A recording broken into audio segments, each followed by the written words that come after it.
जब जड़ें ही सूखने लगे तो तने कब तक टिके रहेंगे। बिहार की सियासत में अब हवा बदल रही है और इस बदलाव की आहट पूरे देश में सुनाई दे रही है। नमस्कार दोस्तों, स्वागत है आप सभी का राष्ट्र की रौनक चैनल पर।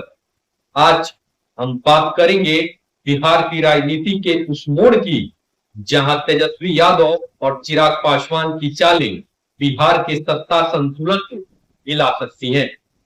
एक तरफ है ताड़ी का मुद्दा तो दूसरी तरफ है औरंगजेब पर बयानबाजी और बीच में फंसे बिहार के लाखों दलित, पिछड़े और गरीब लोग। सवाल यह है कि क्या तेजस्वी और चिराग की ये नई नजदीकी वाकई समाज के हित में है या फिर ये सिर्फ एक चुनावी दांव है।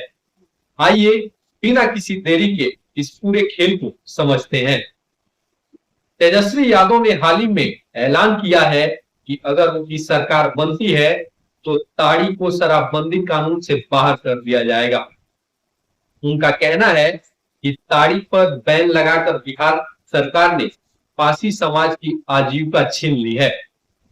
तेजस्वी का दावा है कि शराबबंदी कानून के नाम पर अब तक करीब 12,80,000 लोगों को जेल भेजा गया है, जिनमें से 98% लोग दलित और पिछड़े वर्ग के हैं।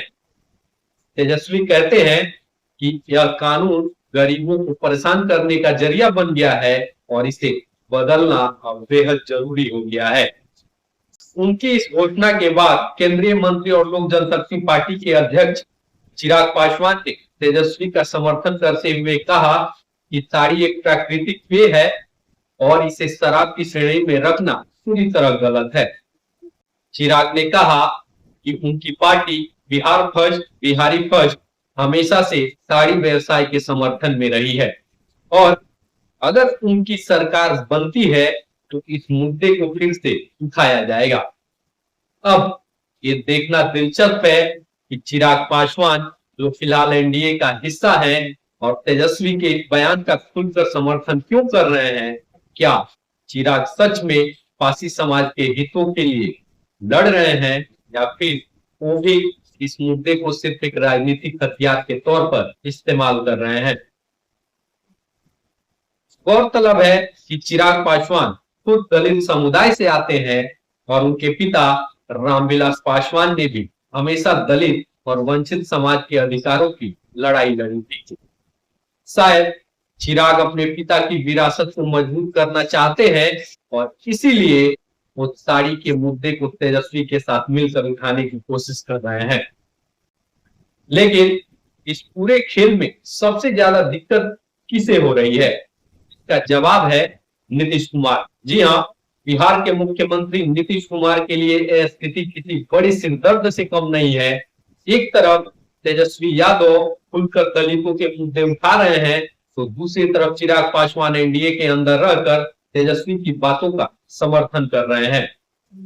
अगर चिराग ने चुनाव से पहले पाला बदला, बिहार की राजनीति में आरजेडी और एलजेडी का गठबंधन नीतीश के लिए सबसे बड़ा खतरा बन सकता है।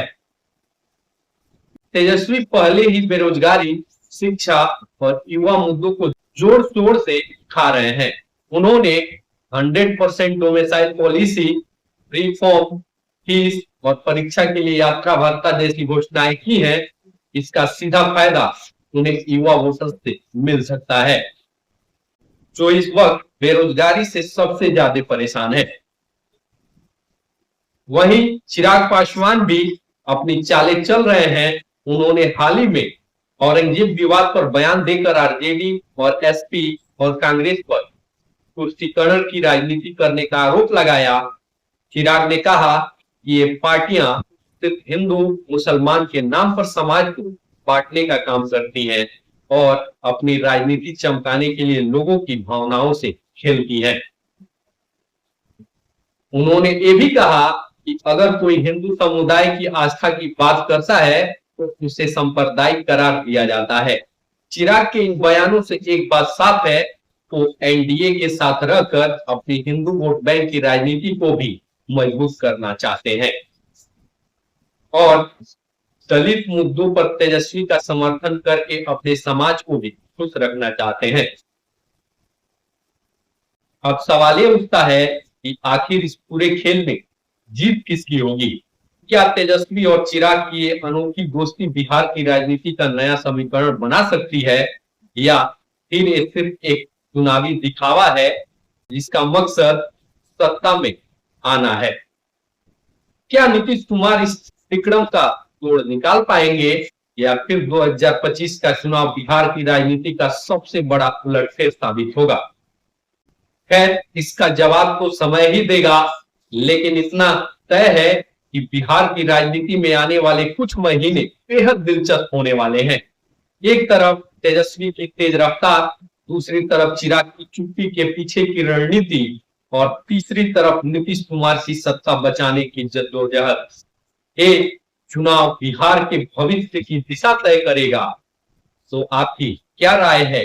क्या साड़ी पर बैन हटाना वाकई बिहार के गरीबों और दलितों के लिए सही होगा, या फिर ये सिर्फ वोट खींचने की राजनीति है? और क्या चिराग वाकई तेजस्वी के करीब आ रहे हैं, या फिर ये सिर्फ एक पॉलिटिकल स्टंट है? नीचे कमेंट्स करके अपनी राय जरूर बताइए, और अगर आपको यह वीडियो पसंद आया हो तो लाइक करें, शेयर करें और चैनल को सब्सक्राइब करना ना भूलें। तब तक के लिए धन्यवाद। जय हिंद, जय भारत।